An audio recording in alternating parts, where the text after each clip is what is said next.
Hey guys, Two Snake here. So yeah, we're going to talk about Dracula. Dracula is the hardest part of the game for sure, but the method I'm going to show you today is good for beginners and even intermediate players. This is basically the strat you're going to use until you're ready to take on the 2 cycle, which we're not going to cover today. This is going to be your fastest, easiest, and safest way to kill Dracula. All right, so we're gonna talk about how to manipulate Dracula's RNG. We're gonna talk about the first cycle, what we do in the first cycle, because that's gonna be the same no matter what. And then on the second cycle is when he can have 2 possible patterns, what we call the fast pattern and what we call the slow pattern. So we're gonna talk about each of those, and then how to wrap up the fight with each of those. And then finally, we're gonna talk about the second phase, or what we call the Cookie Monster fight, which is way simpler than the rest of the fight. So let's go ahead and get into it. This is going to be how you manipulate his RNG. So as you can see, we're at the bottom of the stairs once you first enter stage 18. Obviously, when you get here, you just want to go up the stairs and go to the next room, but it's worth saying that you reset the RNG whenever you screen transition. So if you happen to mess it up and, like you're in a race, like I think I would probably do this just because the RNG manipulation is so important. And, I would probably just go back downstairs and go back upstairs and reset it if I could. So let's go ahead and take a look. So we're going to go up the stairs, and then this first candle here is going to have a cross. We need to get this cross.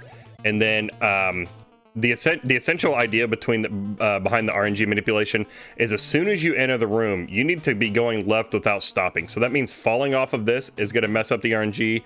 That means trying to jump and whip some of these on the way down is going to mess up the RNG.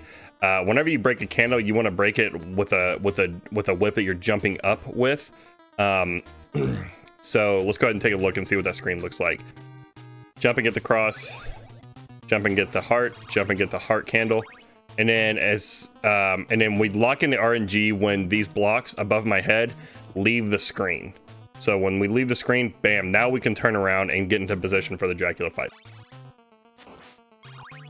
Okay, you see here that I only broke the, I only broke this this middle candle here. We don't want to break any of the other candles because they all have utility. We can do some cool tricks to make sure that we get really good stuff out of each of those candles. So we're gonna take a look at the first phase of Dracula. What I'm gonna do here, and I'm kind of standing where I would normally stand. It doesn't matter too much, but just find a position that works well with you with the muscle memory that you're gonna develop. But about where I'm standing is pretty good. So what we're going to do is you see that Dracula's head appears and then floats up to the top, and then his body is going to materialize there. His body's actually a different sprite than his head, and there's this weird glitch in Castlevania where if you have overlapping sprites with a sub-weapon, you can do like multiple hits. So what this is actually going to do is this is going to allow us to go ahead and get a double shot for our cross off of the candle that's right behind his head right here. But you can't just willy-nilly throw the cross at it. You kind of have to do a jump up, and then right as you're descending, you throw the cross. You're targeting his neck area so that your cross overlaps his head and his body. And this is about half a second after he starts to materialize. Just play around with it until you get a good feel for it. When I throw the cross, I'm gonna jump up twice and whip him twice in the head.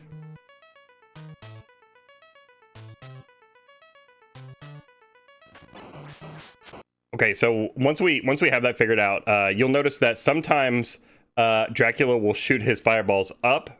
Sometimes he'll shoot his fireballs straight across. Those are his 2 patterns, and each of those 2 patterns are actually going to have a different a different place where Dracula will reappear for his second cycle. As you know, Dracula, his basic idea is he'll appear, he'll throw some fireballs, he'll disappear, he'll reappear somewhere else. Where he reappears isn't complete RNG. Like, it's not completely random. You can manipulate that, and that's what the RNG manipulation is all about. So let's do a few takes of these and kind of see the difference between what the high pattern or the slow pattern looks like, or what the straight across or the fast pattern looks like.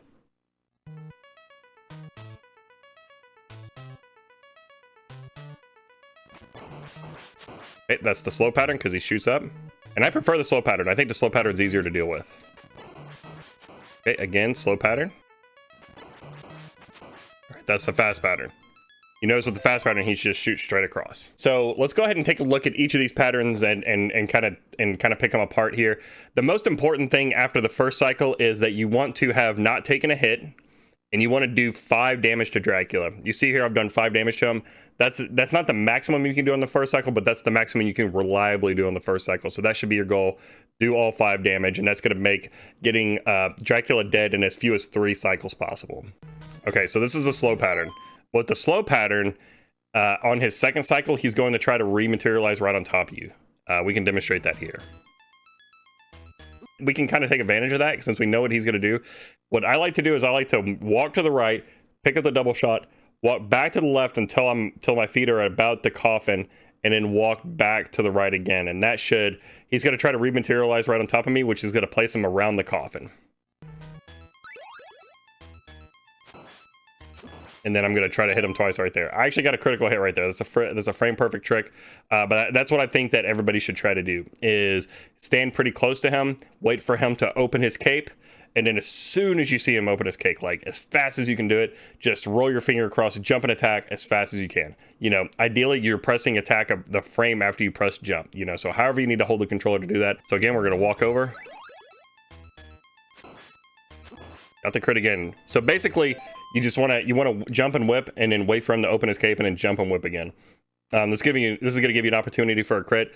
As you can see, that I only had 8 bars of health. Now I have 4. So if I take another hit, I'm dead. Refer to the level 6 tutorial. You could get a safety meat in level 6 that can help you out. But once we finish the second cycle, let me show you what I would do after that. Okay, got the crit again. I would immediately run forward and throw a couple of crosses, and bam, he's dead. You notice here that I got the triple shot from that from the next to last candle.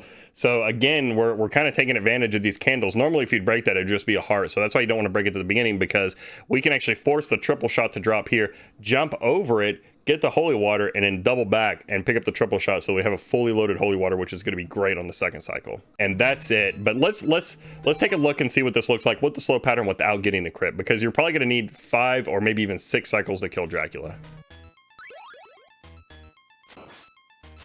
Okay, I missed it. I'm still going to throw the 2 crosses. I'm going to wait for his fireballs and jump over them. Jump, throw the holy water, jump. Jump, throw the holy water, jump. And that's about it. Beware though, whenever he reappears, the amount of time it takes after he reappears to open his cape and throw his fireballs isn't fixed. There's RNG there, and I don't know how it works, but you need to be careful because he could throw his fireballs really fast. That's why I like to throw the holy water to protect myself. You don't need to throw the holy water, but I found that if I jump up and I whip and I land and I wait for him to throw his fireball so I can jump over the fireballs and whip for the second time, you can typically get 2 whips in per cycle. I sometimes take a hit with the fast. He opens that shit like, whoa, and it's like, man, fireballs all in the face. I don't like that. I throw the holy water to protect myself. My general strategy is, after the third cycle, I'm sure it's map, but it's basically RNG. So what I do is I kind of pace back and forth around the coffin and wait for him to appear and then try to get out from underneath him, because sometimes he is going to try to rematerialize on top of you, and just try to set myself up to do 2 whip strikes. If you get the safety meat and you're feeling a little spicy, you can try to get more crits on those last couple cycles. I typically don't recommend doing that, but if you're in a race situation and you need every second you can get, you can kind of gamble and try to get a crit. So I kind of just pace back and forth here, and I was a little slow. It's not easy, or it's not free. It's probably pretty easy. I'm just kind of bad at it.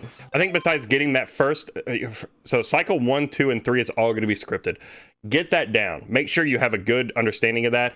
Once you get that down, spend some time practicing, kind of pacing back and forth and not taking any hits from Dracula. All right, let's take a look at the fast pattern. Okay, so this is here. We have a save state now for the fast pattern.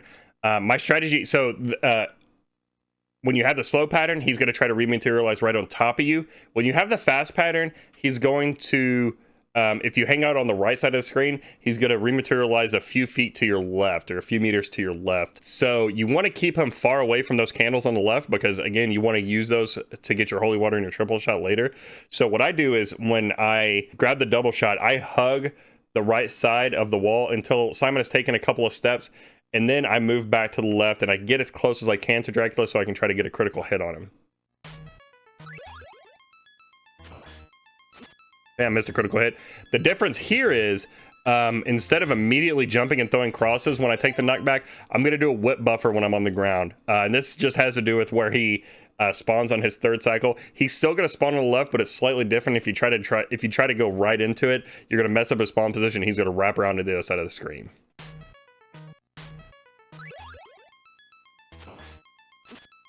Whip buffer, throw my 2 crosses. Wait for the fireballs, jump over them, and pick up my stuff. And then from here on out, it's very similar. He's going to be in slightly different places than what you're used to with the slow cycle, or the slow pattern, but it's the same idea. Next, we're going to take a look at the Cookie Monster fight. The Cookie Monster fight is super simple. There's a little bit of manipulation you can do that you should do, and I'm going to show you how to do that. But essentially what we're going to do here is this body is going to blow up. The Cookie Monster is going to replace it, and he's going to stand there for a few seconds. So what you're going to do is you're going to get close enough to whip him, but not any closer. You're going to jump up and do 2 jump whips. He only takes damage in the head. He doesn't take damage in the body, just like Phase 1 Dracula. You can't do any damage to Phase 1 Dracula if you whip his cape area. You can only do damage to him in the head. I'm going to jump up, and I'm going to do 2 whip strikes, but after I'm finished with the second whip strike, I'm going to hold B. And what holding B is going to do is it's going to make the Cookie Monster charge out at us, and that's when we're going to kind of go to town on him. We're going to stun lock him with the holy water, just like we stun locked like half the other bosses in the game. So this should be really familiar. But let's take a look. All right, whip twice, hold down B, and then I'm just going to jump up and whip, and I'm going to throw holy water on the way down. And this is it. Watch your hearts. If you get too low, you can do 1 holy water, 2 whips for 1 holy water. Let's see what that looks like. So jump twice, hold down B. If you know you're far enough away, I like to do another whip strike as he's jumping towards us. That's going to get you some more damage, speed up the fight a little bit. Yeah, if you're far enough away, definitely recommend doing that, and then throwing a holy water on the way down to unlock him in place. You are going to do more damage to him if he's in this crouched position than if he's in the standing position. We believe it's because when you throw the bottles of holy water through his head sprite, he takes a little bit of damage from that. You definitely want to stun him in this crouched position. If he stands up, that's okay, no problem. You definitely don't want to waste time trying to get him to jump again and stun him in the crouch position. Just go ahead and finish out the fight. It's just going to be a little bit slower, and that's okay. Let's take a look and see what it looks like when we're doing 1 holy water per 2 whip strikes, just to save on hearts, just in case, like maybe we missed a big heart somewhere, maybe we had to activate the stopwatch, maybe we're just starved on hearts and we've been struggling to get resources this whole time. That's fine. You can get away with winning this fight with remarkably few resources.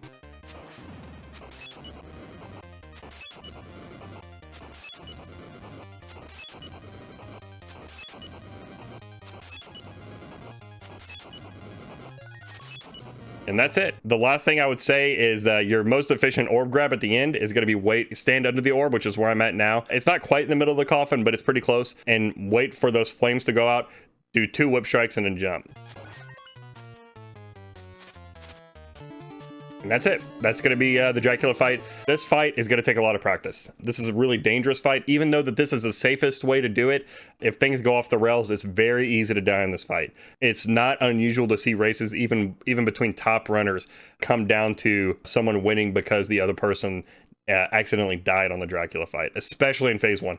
Phase 2, people should rarely die. You should be able to stun lock that guy, and as you saw, you can stun lock him into place and easily kill him.